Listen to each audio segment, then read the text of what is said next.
José Pinto Coelho, líder do Partido Nacional Renovador. Boa tarde e obrigado por ter aceito o nosso convite. Se lhe pedir que, num minuto, sintetize o programa de governo do PNR, o que é que me diz? Boa tarde, Hélder. É complicado sintetizar um programa de governo, sobretudo quando se trata de um partido sem representação parlamentar ainda, e o que quer ser, na verdade, é a grande alternativa nacional a este sistema de destruição nacional que deu cabo deste país ao longo de 37 anos. Seja como for, o PNR traça um panorama desastroso de Portugal por culpa, e há que apontar o dedo aos culpados, por culpa dos 5 grandes partidos que estão instalados no poder há 37 anos e que, a troco de esmolas vindas da União Europeia, deixaram voluntariamente abater todo o tecido produtivo nacional. Não terão todos igual responsabilidade? Pergunto-lhe se identifica alguns com mais responsabilidade que outros. Repare, os comunistas destruíram este país no PREC, roubaram tudo o que podiam roubar e, portanto, são gravemente culpados. E depois vieram os outros 3 partidos, PS, PSD e CDS, que são todos eles iguais, porque todos eles obedecem cegamente à União Europeia, ao FMI e a todos os interesses capitalistas, supranacionais e antinacionais. Ora, o PNR denunciou sempre este estado de coisas e sempre avisou que Portugal iria chegar a este dia em que nos seria apresentada uma fatura muito cara. E o que é que nós fazemos agora? Não temos produção, não temos nada, só há uma solução, é mudar rapidamente de caminho. Nós temos que correr com estes políticos responsáveis, não podemos manter o mesmo caminho e, sobretudo, não podemos procurar soluções nas mãos de quem não as tem. Muito bem, vamos lá então perceber quais são as soluções que preconiza neste caso. Por exemplo, relativamente ao saldo das contas públicas, como é que o PNR se propõe a eliminar este saldo negativo, obviamente, das contas públicas? Vejamos, o saldo negativo deve-se ao facto de que Portugal andou a consumir desenfreadamente aquilo que não produzia. E foi uma política irresponsável e suicida. Os políticos sempre nos mentiram ocultando a dívida colossal externa e continuam irresponsavelmente a mentir, porque estão a exigir sacrifícios aos portugueses, sacrifícios esses que não vão parar por aqui, apenas estão a começar, e Portugal não vai conseguir cumprir com as suas responsabilidades e não vai conseguir pagar a dívida pública. Portanto, só há um caminho, é renegociarmos tudo o que houver a renegociar com a União Europeia e começarmos, efetivamente, a produzir.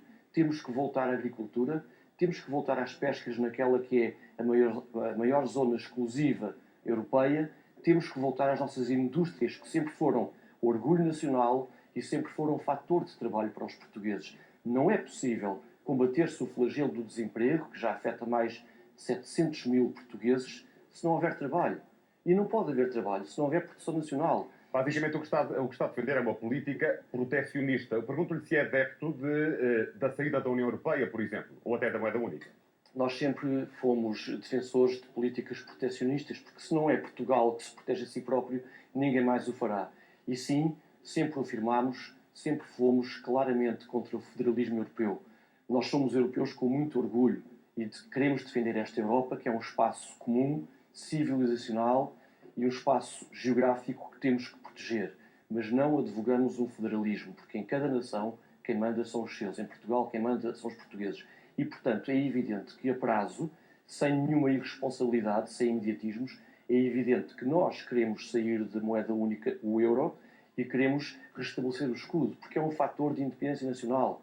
Se nós não temos moeda, não podemos mexer nas taxas de juros, nem na inflação, de acordo com as nossas necessidades. E temos que andar sempre a reboque dos dictames e do totalitarismo da Europa e, em concreto, da Alemanha. Mas tínhamos outra solução, José Pinto Coelho, tínhamos outra solução neste momento, face ao endividamento externo, ao déficit, tínhamos outra solução que não recorrer à ajuda externa? Ouça, provavelmente não teríamos, mas tem que ser uma ajuda muito pontual, o mais rápida possível, para, de facto, fazer face aos problemas mais graves e imediatos. Mas é preciso ver o seguinte, para fazermos sacrifícios e recorrer à ajuda externa, temos que ir por outro caminho e não nos podemos manter no mesmo caminho. Mas qual é esse caminho?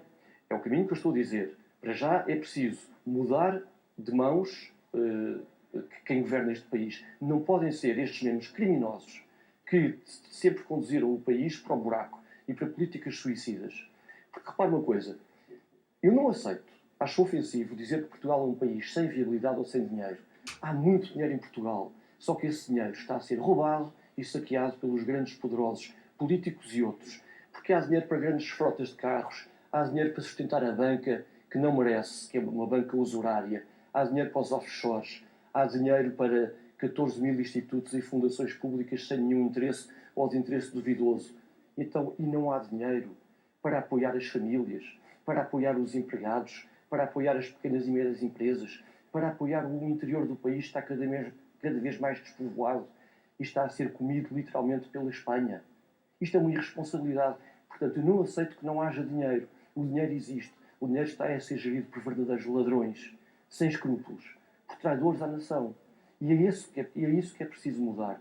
Não nos adianta falar em medidas pontuais, em cortar aqui ou acolá, porque já sabemos que se está sempre a pedir para cortar e para apertar o cinto à volta do pescoço dos portugueses. E isso não é sustentável, não é. Mas não concorda que o Estado deve cortar, mas não concorda que o Estado deve cortar, e permita-me a expressão, em algumas gorduras? E a única gordura é do próprio Estado. A única gordura é desses tachos e tachos sem fim que têm sido dados aos amigalhaços dos partidos que comem na mesma gamela, que são os partidos que estão presentes na Assembleia da República. Deixe-me esclarecer um ponto. Não está a falar concretamente dos funcionários públicos, ou seja, não defende despedimentos na função pública, ou defende? Eu não estou a falar das pessoas. Nós defendemos as pessoas acima de tudo, nós defendemos os portugueses. Estou a falar da malandragem que tem andado a roubar este país e que, portanto, são os poderosos que agora se costuma chamar os donos do país.